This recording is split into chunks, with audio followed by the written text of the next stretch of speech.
इसे कोई ऐसी जगह ढूंढनी पड़ती है जहां तक हाथी पहुंच न सकें।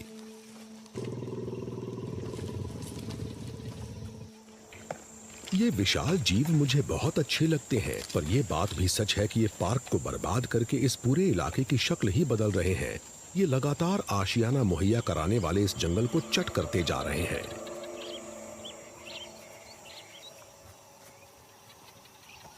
इन उखड़े और टूटे पेड़ों के बीच कभी कभी दूसरे जानवर फंस जाते हैं और कई बार तो अपने झुंडों से बिछड़ भी जाते हैं। यहां तक कि लंगड़ा कर चल रहे इनके इस बच्चे को भी इनके बीच से गुजरने में दिक्कत हो रही है। इसकी हालत ठीक नहीं है।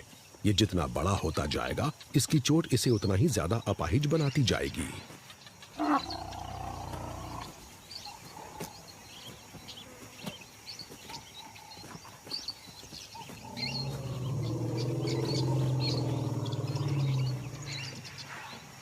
आपको यकीन नहीं होगा, पर कभी ये पूरा इलाका एक प्राचीन जंगल हुआ करता था। पर आज ऊपर से देखने पर यह बिखरी हुई माचिस की तीलियों जैसा लगता है। ये मंजर वाकई तकलीफ देता है और इसका यहाँ रहने वाली अलग अलग प्रजातियों की जिंदगी पर बहुत बुरा असर पड़ रहा है। पेड़ों के गायब होने से मिट्टी का पहले से ही तेज हो रहा कटाव और बढ़ जाता है। धूप से तपी धरती बारिश का मौसम आने पर नमी को अपने अंदर जज्ब नहीं रख पाती। नदी के सूखे हुए तल में बीमारों, बुजुर्गों और कमजोरों के लिए गर्मी कोई मौका नहीं छोड़ती।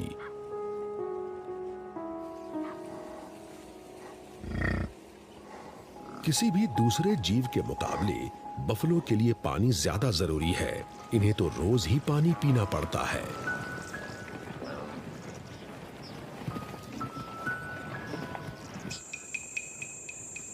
पर यहां तो एक बूंद भी पानी नहीं है। झुंड पानी ढूंढता रहता है, पर कुछ में तो आगे बढ़ने लायक ताकत ही नहीं बची है।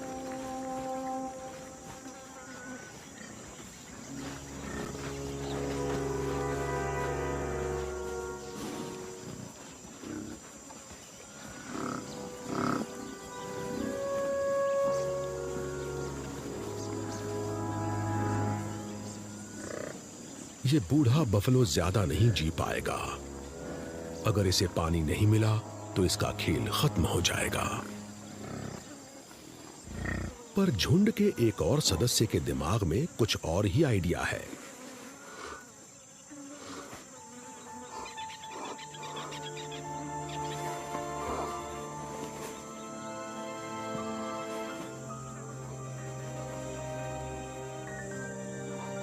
मैंने ऐसा पहले कभी कुछ नहीं देखा और इसे शूट करने के दौरान मुझे इन दो नरों का प्यार जज्बाती कर देता है।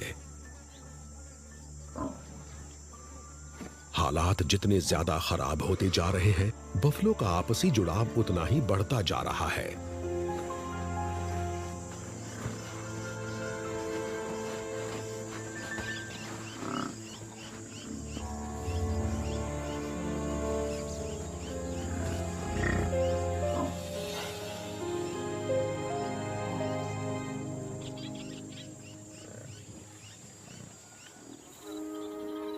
अब मेरे यहां से विदा लेने का समय हो गया है और मैं गुस्से और आकर्षण के बीच झूल रहा हूं, वो खिंचाव जो मैंने हमेशा महसूस किया है।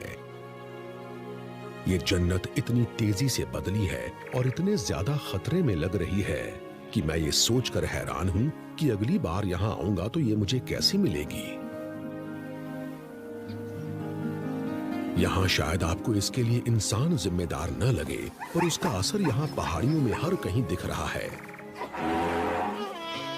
और वही इन प्रजातियों के भाग्य को भी तय करेगा।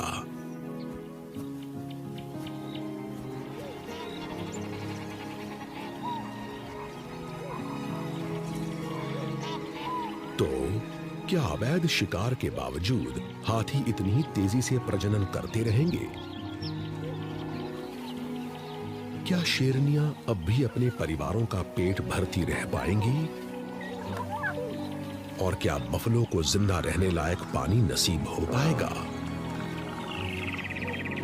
जहाँ तक बबून्स का सवाल है, मुझे उनकी ज्यादा चिंता नहीं है, क्योंकि वो तो हमेशा अपना गुजारा कर ही लेते हैं। मैं खुशकिस्मत हूँ कि इस आखिरी आशियाने का गवाह बन पाया। तो मैं उम्मीद करता हूँ कि इस फिल्म से लोग उन तमाम खतरों को समझ पाएंगे जो यहाँ की वन्य जीवन शैली झेल रही है। बेशक ये जीव अपने आखिरी बचे गिने चुने संसाधनों के हिसाब से ढलने, आपस में सहयोग करने और इन्हें शेयर करने में अक्लमंदी दिखा रहे हैं, पर हालात गंभीर हैं। ये अपने बल पर इंसान के उस शोषण का सामना ज्यादा समय तक नहीं कर पाएंगे जो इस पूरे इकोसिस्टम को बर्बाद करता जा रहा है। तो ये हमारी जिम्मेदारी है कि हम इनकी मदद के लिए आगे बढ़ें और बिना ज्यादा